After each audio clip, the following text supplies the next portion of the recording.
Well, it was a beautiful day. We were just sitting down to dinner.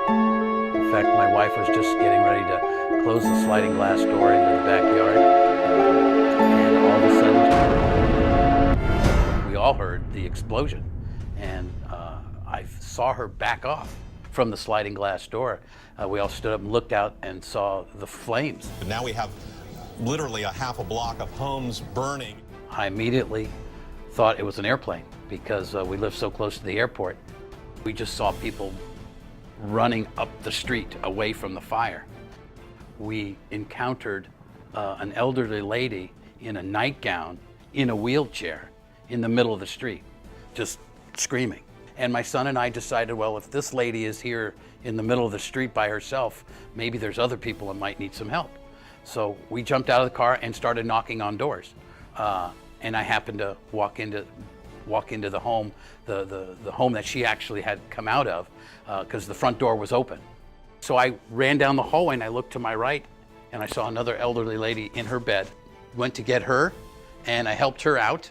My son followed me in. I went to the right, he went to the left, he took another lady out. A police officer had come on a motorcycle and he was starting to clear the street. And he was telling everybody, you have to clear the street, you have to go, it's too dangerous. I looked at my son, the motorcycle was right in front of us, and I said, Bobby, there's more rooms down there that we didn't check. When we got into that back room, the very last room, we found another lady there.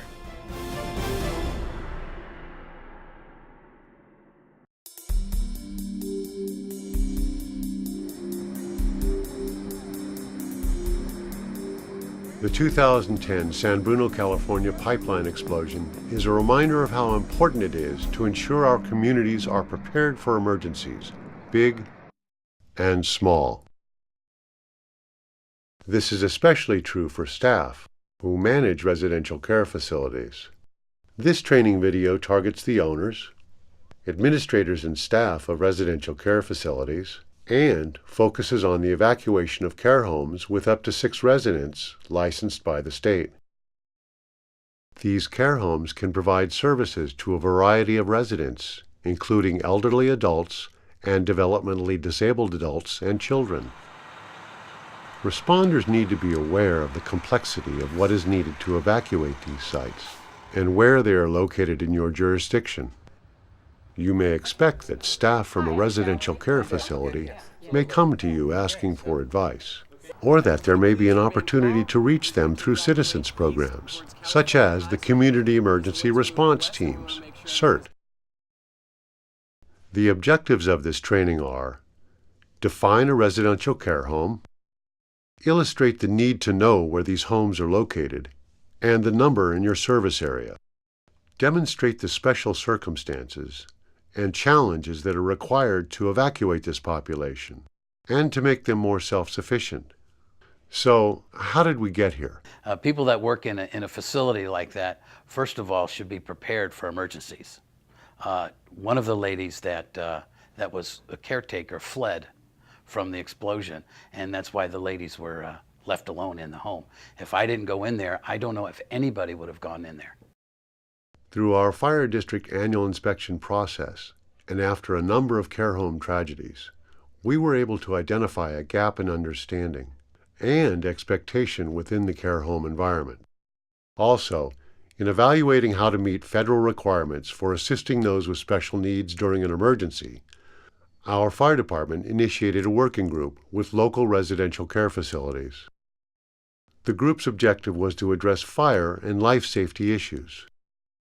Our working group helped us understand the need for training at the residential care facilities and to educate first responders, as well as the public safety community, on the needs of this population.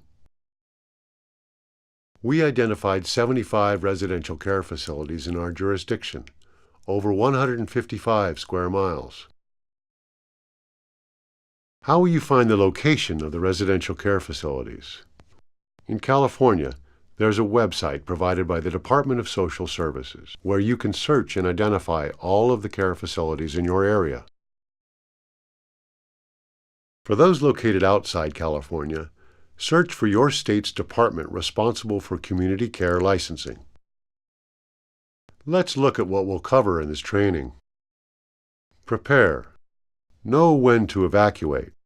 Take action. Evacuate your care home. Evacuate out of the neighborhood. Each part of this training can be viewed separately to make it easier for you to learn at your own pace. We would like to thank you in advance for taking the time to watch this very important safety training. Let's begin.